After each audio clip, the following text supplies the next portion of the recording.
مولانا عمران بشیر صاحب، یہ بھی ایک معصومانہ سوال ہے بھائی.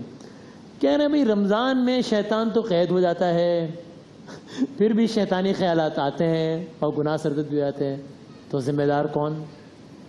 جو سارا سال برے کام کرواتا ہے وہ بند ہے، کام پھر بھی چل رہا ہے، یہ کیوں چل رہا ہے؟ جیسے وہ سائیکل چلتی رہتی ہے نا، تو ہم نے سائیکل 11 مہینے اتنے زور سے چلائی ہے کہ 12 بھی چلتی رہتی ہے. اچھا، پہلی بات تو یہ ہے.